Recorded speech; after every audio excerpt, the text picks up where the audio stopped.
नजरें आप मेरी तरफ रखिए, हम एक एक चीज को डिस्कस करेंगे कि हम इसे कैसे कर सकते हैं। देखिए सर, फर्स्ट क्वेश्चन क्या कहता है, we are moving to the first section. A है पहला क्वेश्चन, उसने ये कहा हुआ है कि मैच द फॉलोइंग, हमें कुछ मैच करना है।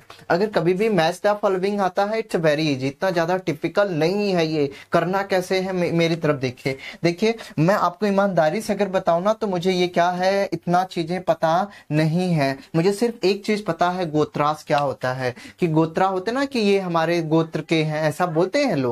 तो गोत्रा एक ही चीज हो सकता है, क्या हो सकता है, for the larger network to denote the lineage name after the Vedic से। करेक्ट सर, जो गोत्रास होता है ना, गोत्रा का मतलब है कि एक के बाद एक का नाम चलते चले जाना, है ना, वो होता है जो जो जो वैदिक चीजों से होता है, तो उसे हम कहते हैं गोत्रास। तो बस आपको यही समझ में आया, तो मुझे ये समझ में आया गोत्रा इसी के साथ जाएगा। डी का थर्ड है, डी का थर्ड। देखिए सर, डी का फर्स्ट हमसे नहीं हो पाएगा, डी का सेकंड हमसे नहीं हो पाएगा, डी का फर्स्ट हमसे नहीं होगा। देखिए सर, डी का थर्ड दे रखा है, तो C will be the my correct option, C will be my correct option. अब बाकियों को आप मिला लो, पहले का इधर जाएगा, ठीक है। टू डेजिग्नेटेड फैमिलीज को हम ये बोलते हैं, ठीक है सर।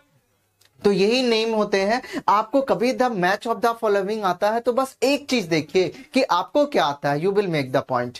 करेक्ट बात है। आगे बढ़ूं, अगला सवाल देखिए जरा, तो C will be the correct option. कहता है local goddess of a Vijayanagar empire. अभी पिछली बार भी बार बार ये सवाल आता, विजयनगर एम्पायर की लोकल गॉडेस कौन थी, the name of is Pampa Devi, हाँ या ना, क्या नाम है उनका, पंपा देवी, ठीक है sir. D will be the correct option, Vijayanagar की लोकल गॉडेस हुआ करती थी। आगे देखते हैं सरकार, कहता है identify the director general of ASI with the help of the following information.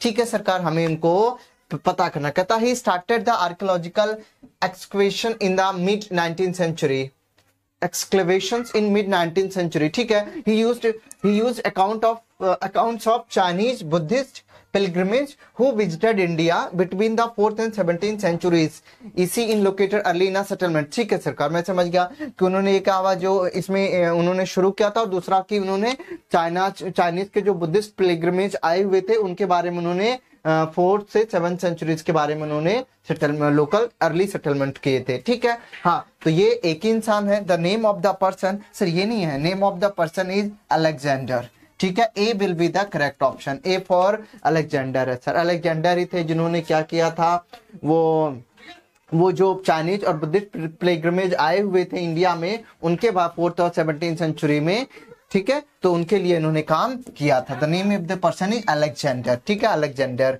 कैनिग्राम। तो याद रखिए Alexander, A will be the correct option. अगला देखिए जल्दी से, कहता है identify the given image. Sir ये दिख रहा है आपको, इट्स विजिबल। सर ये महल के जैसा कुछ दिख रहा है, तो ये किसका महल है सर, ये किसका महल है सर, ये अब्दुल राजा का नहीं, इनका भी नहीं, इनका भी नहीं, महाराणा प्रताप का ऐसा नहीं हो सकता sir. The correct name is call Vardhaman Raja city palace है ये sir, Vardhaman Raja cities palace. इस इमेज को ध्यान से देख के जाइए, वर्धमान राजा सिटीज पैलेस है।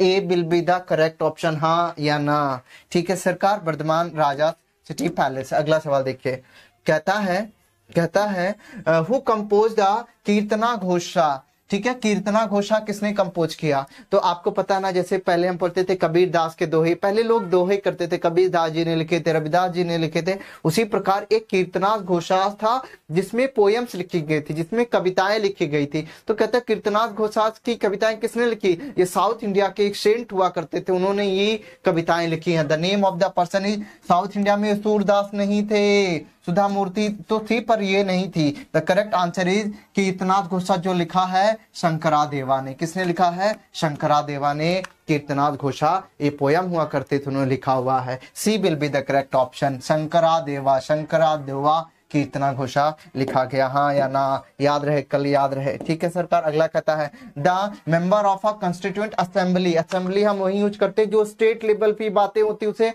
असेंबली यूज किया जाता है। कहाँ पे बाबूजी, स्टेट लेवल की जब बातें हो तो वहां पे असेंबली को यूज करते हैं। तो जहां पे स्टेट की बात होगी वहीं पे बात होगी, याद रख ले, ठीक है। Directly elected by the people, भाई कहाँ, सेंटर में या स्टेट में, ये नहीं हो सकता।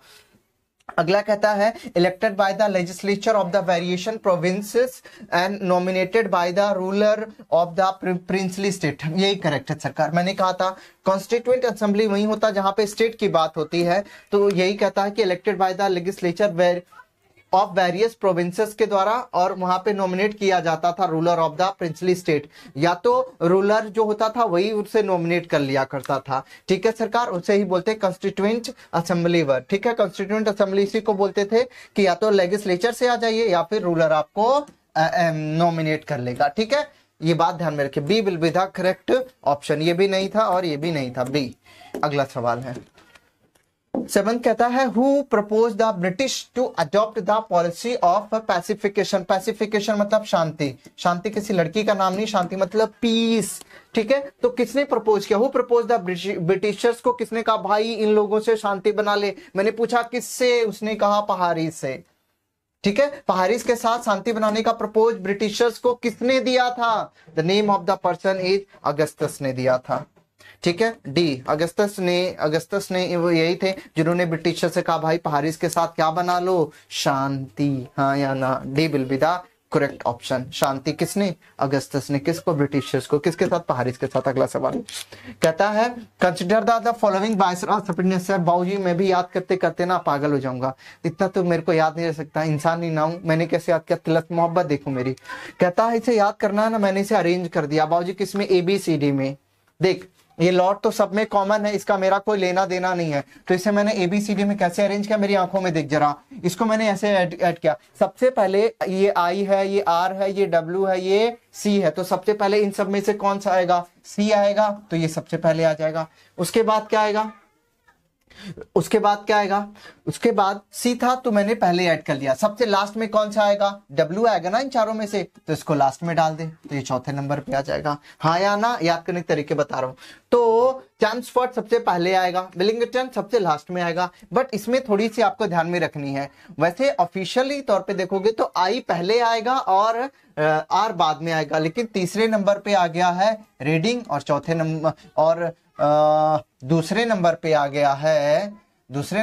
गया है आपका इरविन। तो द करेक्ट आंसर देखो, सबसे पहले आएगा C, फिर आएगा आपका R, फिर आएगा I, फिर आपका आएगा W। ठीक है सरकार, ये आपका करेक्ट ऑप्शन हो जाएगा। तो आप ये देख लीजिए, पहले नंबर पे सॉरी ये दूसरे नंबर पे आ जाएगा और ये तीसरे नंबर पे आएगा। ठीक है सरकार, बस यही बात आप थोड़ा सा ध्यान में रख लीजिए। ये तीसरे नंबर पे आएगा। कैसे आपको याद रखना है? ये आपको याद रखना है तो पहले नंबर पे सबसे पहले कौन आएगा? फोर्थ वाला बंदा आएगा, फिर कौन सा आएगा? थर्ड वाला बंदा आएगा, फिर W थर्ड वाला बंदा सबसे लास्ट में जाएगा, है ना? तो B will be the correct option. ठीक है सरकार, देखिए सबसे पहले ये आएगा फोर्थ वाला, फिर आएगा सेकंड वाला, फिर सेकंड वाला, फिर फर्स्ट वाला, फिर फर्स्ट वाला, फिर फोर्थ वाला। सर ये आपको ये तरीका देखना, बी करेक्ट ऑप्शन। मैंने कैसे याद किया है? क्रिब याद कर लीजिए। सी सबसे पहले आता है तो वायसरॉय ये वाला सबसे पहले आया था। कौन? चैम्सफोर्ड सबसे पहले आया, फिर चैम्सफोर्ड आएगा, फिर वो रीडिंग करना शुरू कर देगा। आप सोच के देखिए, कोई भी बंदा कहीं पे भी रूल करने जाएगा, सबसे पहले वहां के नियम कानून पढ़ेगा कि नहीं, रूल्स की बुक्स पढ़ेगा कि नहीं। तो चैम्सफोर्ड आया, उसने रीडिंग करना शुरू किया। जैसे ही उसने रीडिंग करना शुरू किया, फिर उसके पास क्या आ गया? आइडिया आ गया। आई बोले तो आइडिया आ गया, और जैसे ही उसके पास आइडिया आ जाएगा वो कहां चला जाएगा? विलिंगटन में चला जाएगा। ठीक है सरकार, तो यही आपको याद रखना है। Cripps is the procedure. आपको Chelmsford, reading, idea and Willingdon, ये आपको याद रखना। B will be the correct option. इसे इस सीक्वेंस में आपको अरेंज करना था। ठीक है, आगे देखिए, what is the literal meaning of the term सिलसिला? सर सिलसिला इज द मीनिंग ऑफ अगर आप स्पिरिचुअलिटी से थोड़े से भी जुड़े होते हैं तो आप देखेंगे there is one master and one is the disciple. तो जो मास्टर और डिसाइपल के बीच में भी एक रिश्ता होता है। This is the bond of a love, this is the bond of a devotion. भक्ति का ये एक रिश्ता होता है दोनों के बीच में। तो हजरत मोहम्मद साहब जब हुआ करते थे उस समय जो हजरत मोहम्मद साहब थे और उनके जो डिसाइपल थे उनके बीच में भी एक रिश्ता होता है। हालांकि वो रिश्ता प्रेम का ही होता है, पर जनरली लोग दुनियावी लोग में भी देखते हैं ना, कोई लड़का किसी लड़की को प्रपोज कर रहा है तो बोलते हैं वी आर इन लव, उन कहते हैं हमें दोनों को प्यार हो गया है। एक ये भी प्यार है, और एक जहाँ पे मास्टर है एनलाइटेंड मास्टर, और उसका एक डिसाइपल है, वहां पे भी प्यार है। पर इन दोनों प्यार में अंतर है, इसीलिए दो अलग अलग टर्म दी गई है। दुनियावी लोगों पे भी बोलते हैं ना, पति हर दिन अपनी पत्नी को बोलता है आई लव यू, चाहे भले ही बाहर जाके ना जीना।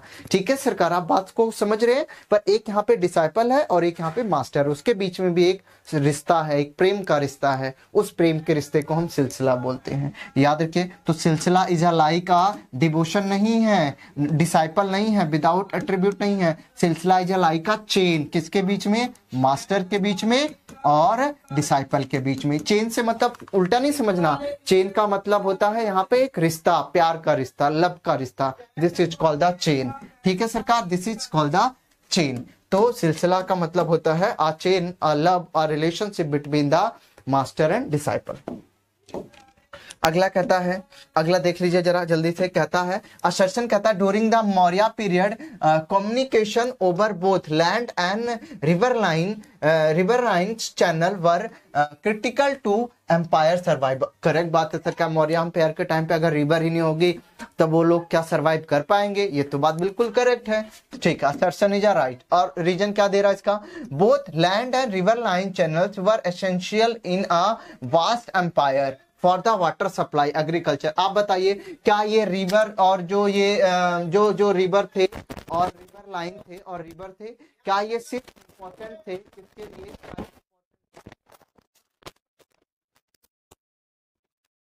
क्या ये सिर्फ इम्पोर्टेंट थे सिर्फ छोटे बड़े वास्ट एम्पायर के लिए ही इम्पोर्टेंट थे? छोटे एम्पायर के लिए क्या ये इम्पोर्टेंट नहीं थे?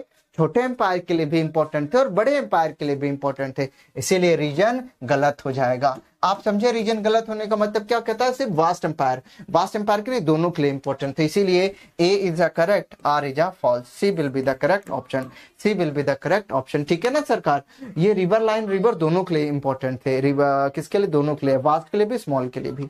करेक्ट है, C will be the correct option. अगला सवाल मेरी आंखों में देख लीजिए सर। कहता है which among the following is the correctly match. Correctly match का मतलब देखिए सरकार, सबसे पहले याद रखिए जो इसमें से करेक्टली मैच है ना, लार्ज लैंड ओनर्स।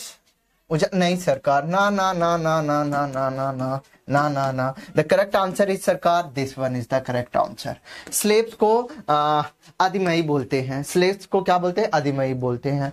ठीक है, आदिमयी अगर आप ढूंढेंगे तो आपको पता चलेगा। स्लेव जो जिनके पास लैंड नहीं होती थी, जहां पे लोगों पहले के टाइम पे जिन लोगों के पास खेती किसानी करने के लिए कुछ लैंड नहीं होती थी, उन्हीं को हम लोग आदिमयी बोलते थे। और वो जनरली क्या बन जाते थे सर? वो जनरली स्लेव बन जाते थे। किसके स्लेव बन जाते थे? जिन लोगों के पास लैंड हुआ करता था, उसी को ही हम बोलते आदिमयी। आदिमयी इज द स्लेव, वो स्लेव होते थे जिनके पास लैंड वैंड नहीं हुआ करता था। तो C will be the correct option. ठीक है सरकार, C will be the correct option. अगला सवाल कहता है some archaeologists are of the opinion that Harappan society has no ruler. हाँ, ऐसा माना जाता है कि हड़प्पन सोसाइटी के पास कोई रूलर नहीं था। बहुत सारे लोग ऐसा मानते हैं। ठीक है, एक मेन बंदा होता था जो मैनेज करता पर रूल नहीं करता था, तो ऐसा टाइप में कहा गया। ये तो बिल्कुल करेक्ट बात है। रीजन क्या दे रहा है इसका?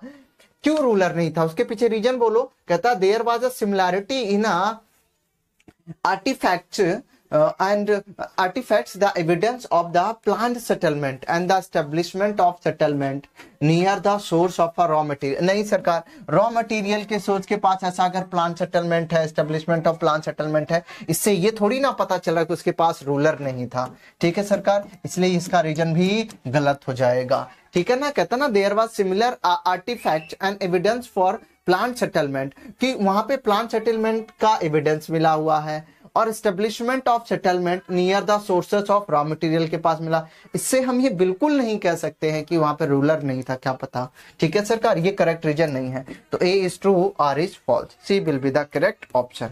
ठीक है सरकार, आंखों में देखिए। ठीक है, कहता है complete the following with the correct option. कहता है कॉइन्स, कॉइन्स को हम क्या बोलते थे पहले के टाइम पे? टकास बोलते थे। कॉइन को क्या बोलते हैं? टकास बोलते हैं। उसी तरह प्लंकिन को क्या बोलेंगे? प्लंकिन को क्या बोलेंगे? प्लंकिन आपको पता है पहले के टाइम पे जब जहां पे शादी करने जाते थे ना, और जब लड़की शादी होके अपने पति के घर जाती थी गाड़ी तो होता नहीं था, और बैलगाड़ी भी अगर बहुत पहले चले जाएंगे तो बैलगाड़ी भी नहीं होती थी। तो आप बताइए, लोग लड़की को किसमें घर के उठा के लाते थे? तो लड़के को ना डोली में घर पे उठा के लेके लाया जाता था। उसमें क्या होता था ना, 2-4 लकड़ी बंधी होती थी और एक बक्सा टाइप बना होता था, उसमें लड़की बैठती थी बीच में, और दोनों साइड से, आगे से भी और पीछे से लोग कंधे पे उठा के उस लड़की को अब दूल्हे के घर से अपने लड़की अपने घर से दूल्हे के घर बैठ के जाते थे, उसे डोली बोलते थे। ठीक है सरकार, वही होता है प्लांकिन, उसी को ही बोलते हैं प्लांकिन। बोले तो प्लांकिन इज कॉल्ड डोला, ऐसे ही डोले में बैठ के जाते थे तो बोलते हैं palanquin. C will be the correct option. ठीक है, डोला जिसमें लड़की की विदाई होती थी। आजकल तो एरोप्लेन और पता नहीं कहाँ विदाई हो जाती है, लोग भागे भी जाते हैं, विदाई की जरूरत नहीं है। ठीक है सरकार, अब ध्यान से देखिए जरा, कहता है consider the following statement in respective of structure of a stupa. Oh sir, आप प्लीज स्तूपा को जाके देखिए, स्तूपा किस तरीके से होता है, गौतम जो बुद्धिस्ट वाला स्तूपा होता है उसके बारे में स्टेटमेंट दी गई है। स्टेटमेंट क्या क्या, ध्यान से पढ़ के जाना है। कहता है stupa is originated as a simple semi. देखिए स्तूपा में ऊपर ऐसे सर्कुलर शेप नहीं बनी होती, स्तूपा में ऐसे सर्कुलर शेप बनी होती है और यहाँ पे कुछ तामझाम लगा होता है। तो कहता है semi circular shape mounted on earth. हाँ, सेमी सर्कुलर शेप ही होती है उसकी, माउंटेन ऑफ लेटर कॉल अंडा, और इसी चीज को हम अंडा भी बोलते हैं, इसी चीज को हम अंडा बोलते हैं। ये बिल्कुल सही है। हमें क्या ढूंढना है?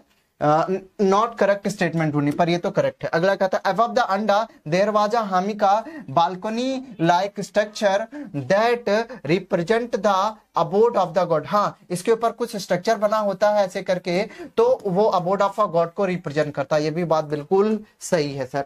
प्लीज एक स्तूपा की इमेज जाके गूगल पे देख लीजिए, हाँ पता चल जाएगा। Arising from the hamika was a mast called yasti, often surmounted by the छतरी और अम्ब्रेला। हाँ सरकार, और उसके ऊपर ना छतरी और अम्ब्रेला भी लगा होता है। ये भी बिल्कुल बात सही है, छतरी और अम्ब्रेला भी लगाया जाता है अगर आप इस पे यहाँ पे देखेंगे तो। ठीक है, around the mount was railing, उसके बाद रेलिंग है, connecting to the scared space from the secular world. नहीं सरकार, उस सेकुलर वर्ल्ड का कोई लेना देना नहीं है, सेकुलर वर्ल्ड का कोई लेना देना स्तूपा से नहीं है सरकार। तो यही स्टेटमेंट गलत है। Around the mounted railing connecting to the square space from the secular world, नहीं सरकार यही गलत है। तो सेकुलर वर्ड से उसका कोई लेना देना नहीं है, तो यही गलत है। तो यही मुझे चाहिए, तो ऑप्शन फोर्थ, ऑप्शन मतलब A will be the correct option A. ठीक है सरकार, गलत ढूंढना, गलत मिल गया। ठीक है, फोर्थ। प्लीज एक इमेज देख लीजिए स्तूपा की, you will get all the point, है ना। कहता है who introduce permanent settlement in Bengal. Sir एक ही चीज, एक ही बंदा है, एक ही बंदा परमानेंट सेटलमेंट करने वाला, कॉर्नवालिस। ठीक है, कॉर्नवालिस यही परमानेंट सेटलमेंट करना चाहता था वेस्ट बंगाल का, इसी ने ओपन किया, कॉर्नवालिस। याद रख लो, कॉर्नवालिस किसने बोला परमानेंट सेटलमेंट? कॉर्नवालिस ने बोला, डी बोले। ठीक है, कॉर्नवालिस किसने बोला? 15। अगला देखते हैं, कहता है according to the Gandhi who was Harijan और चिल्ड्रन ऑफ अ गॉड। उन्होंने कहा कि अकॉर्डिंग टू द गांधी के अनुसार कौन हरिजन हुआ करते थे, और हरिजन को बोलते children of a god. The correct answer sir, higher class के लोग को थोड़ी ना बोलेंगे सरकार। People who work in a field उनको नहीं बोलते थे, people who pray to the lord उसको भी नहीं बोलते थे। People of a lower class, जो लोअर क्लास के लोग थे, जो छोटी जाति के लोग थे, उन्हें हम लोग हरिजन बोलते हैं। D will be the correct option, D will be the correct option, डिंग। ठीक है सरकार, अगला कहता है coins were more prevalent during the Mughal empire. हमेशा याद रख लीजिए यार, कॉइन जो मुगल एम्पायर में सबसे ज्यादा प्रेवलेंट थी वो सिल्वर थी। ठीक है सरकार, सिल्वर थी सबसे ज्यादा प्रोवेनेंट, यही थी सिल्वर। कौन सी सर? सिल्वर बोले तो बी, मुगल एम्पायर में। अगला Hampi town is located in a bank of a which river. Most important, Hampi कहाँ पे लोकेटेड है? None other Tungabhadra river is the river जहां जिसके किनारे हम्पी है, बम्पी नहीं, Hampi. B will be the correct option, Hampi. H T. अरे देखो, एच मतलब हम्पी, टी मतलब तुंगभद्रा, एच टी बोले हिंदुस्तान टाइम्स नहीं रे, हम्पी और तुंगभद्रा, एच टी याद रखना, एच टी। ठीक है, अब अगला सवाल देख लेते जल्दी से जल्दी।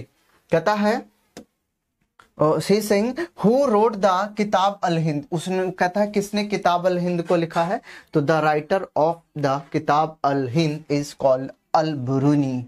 Al-Biruni. Al-Biruni is the name of a person who write the book known is called Kitab al-Hind. A is the correct option. ठीक है सरकार, Al-Biruni. अगला सवाल कहता है who travel the Rajmahal cells for the survey of the area on the request of the government of Bengal in early 19th century. कौन गया था सरकार, कौन वहां पे ये सब करके आया था, राजमहल को सर्वे किया था 19th सेंचुरी में, जब उसे गवर्नमेंट ऑफ बंगाल ने उससे इस बात के लिए रिक्वेस्ट किया था. तो the correct option is called Francis. ठीक है सरकार, बी फ्रांसिस जी थे जिन्होंने गवर्नमेंट ऑफ बंगाल के रिक्वेस्ट करने पे राजमहल को सर्वे करने गए थे 19th सेंचुरी में, फ्रांसिस. ठीक है, B will be the correct option, Francis. ठीक है, याद रख लीजिए फ्रांसिस. अगला what were the guild of the merchant. ठीक है, क्राफ्टमैन कॉल्ड. गिल्ड मतलब वो होता है सरकार, गिल्ड मतलब होता है कि एक ऐसा ग्रुप जिन सब लोगों का एक ही लक्ष्य हो, उसे गिल्ड बोलते हैं. एक ऐसा ग्रुप जिन सब लोगों का एक ही लक्ष्य हो, उसे गिल्ड बोलते हैं. ठीक है सरकार, तो कहता है what were the guild of a merchant. Guild का मतलब समझे, जब ढेर सारे लोगों का एक ही एम होता है उसे गिल्ड बोलते हैं. तो मर्चेंट के जितने भी मर्चेंट थे उन सबके झुंड एंड क्राफ्टमैन को हम क्या बोलते थे, उसे बोलते थे शेरनीस बोलते थे. ठीक है, श्रेणीस बोलते थे. ठीक है, A will be the correct option. Guild of a merchants को श्रेणीस बोलते हैं. ठीक है, A will be the correct option. ये बात हम हमेशा याद रख लीजिए. आगे आइए, आगे चलते सर मैप वाले पे आ जाएंगे. मैप वाला बहुत आसान है यार, टेंशन नहीं लेना. ठीक है, आपको पता अमरावती, हमेशा अमरावती के स्तूपा है. अब मैं देखता हूँ 12th क्लास हिस्ट्री का 90% क्वेश्चन आंध्र प्रदेश मैप में ही आता भाई साहब. ये कहाँ पे है, आंध्र प्रदेश में, यहाँ पे कोने में ही, आंध्र प्रदेश तेलंगाना के साइड में बॉर्डर पे ही है, बट यहाँ पे आंध्र प्रदेश में आपसे मार्क कर दीजिए अमरावती को. अगला राखी घड़ी, प्लीज याद कर लीजिए. राखी घड़ी, राखी बांधते ना सर हरियाणा में, राखी हरियाणा में बांधते, याद रखना. ये कहाँ पे है सर, हरियाणा. पता नहीं वो दूध दही ही खाते हैं, क्या करते हैं सर, हरियाणा. याद रखिए. तो हरियाणा कहाँ पे, राखी घड़ी कहाँ पे, हरियाणा में. याद रखिए, ये याद करने के तरीके बता रहा हूँ प्लीज, है ना, दिल से नहीं लेना. ठीक है, तो याद हो राखी घड़ी कहाँ पे, हरियाणा. जो हर दिन हरा हो जाए उसे बोलते हैं हरियाणा. राखी घड़ी कहाँ पे, हरियाणा मार्क कर दिया मैंने. आगरा सर, बच्चा जानता आगरा कहाँ पे, आगरा में कुछ है भी सर, वो है आगरा कहाँ पे है, यूपी में है. ठीक है, कहाँ पे बाबूजी, आगरा यूपी में है ना. आगरे से हो जाएगा घाघरा, और घाघरे, अरे सर ऐसी बातें मत कीजिए, है ना. आगरा एंड राखी घड़ी हरियाणा और अमरावती इज कॉल्ड आंध्र प्रदेश. अगला सवाल आंखों में सर, एक बच्चा जानता विजयनगर कहाँ पे है, कर्नाटक. ठीक है, जो नाटक करेंगे आजकल वही विजय होते हैं, जो ईमानदारी करे वो उनकी विजय कहाँ सर, एक दिन जरूर आप, है ना. विजयनगर कहाँ पे है, कर्नाटक में है. अगला सवाल आंखों में कहता है on the same outline map 2 places have been marked, ऐसा A and B. बस बच्चा जानता. देखिए कहता है centre of a revolt of 1857, identify them and write their correct name. कहता है 1857, हमने 2 places मार्क के A और B, और उसमें 1857 में वो सेंटर हुआ करते थे. 1857 में सेंटर वो 2 ही प्लेस है. पहला देखो यहाँ पे दे रखा, ये वेस्ट बंगाल में क्या, कलकत्ता. क्या है सर, कलकत्ता. तो बी हो गया कलकत्ता. और ए है यूपी में एक छोटी सी जगह जिसे बोलते खूब लड़ी मर्दानी, वो तो झांसी वाली रानी. तो ए बोले यहाँ पे, देखे ना सर, ए क्या है, ये झांसी है. क्या है बोल दो ना सर, एक बार बोल दो बस. ठीक है, झांसी, हंस मत पगले. ठीक है, झांसी बोले तो यूपी में है एक झांसी. तो 2 ही प्लेस इन्होंने कहा था. ए मार्क कर दो, ये रहा ए. दूसरा कलर ले लूं क्या बाबूजी, उन्होंने कहा ये ब्लैक. ए मार्क कर दो, झांसी है. यहाँ का बी मार्क कर दो, कोलकाता. बस हो गया, मार्क कर दिया. इसमें क्या दर्द है, दर्द दिलों के कम हो जाते हैं. ठीक है sir, you will get the point, nothing to worry. आप कल पेपर मजे में जाके दीजिए, आराम से रहिए, बिल्कुल टेंशन मत लीजिए. जितना रिलैक्स रहेंगे, जितना खुश रह के पढ़ेंगे, आई होप उतना बेहतर आप बन पाएंगे. ठीक है, देख लीजिए जितने भी सैंपल पेपर है, बहुत इजी आने वाला question paper. Need not to worry, need not to think, need not to stress. खुश रहिए सर, जिंदगी आपको यकीन मानिए दोबारा नहीं मिलेगी. सांसें बहुत कीमती है, अय्याशी कीजिए. मिलते हैं अगले वीडियो में.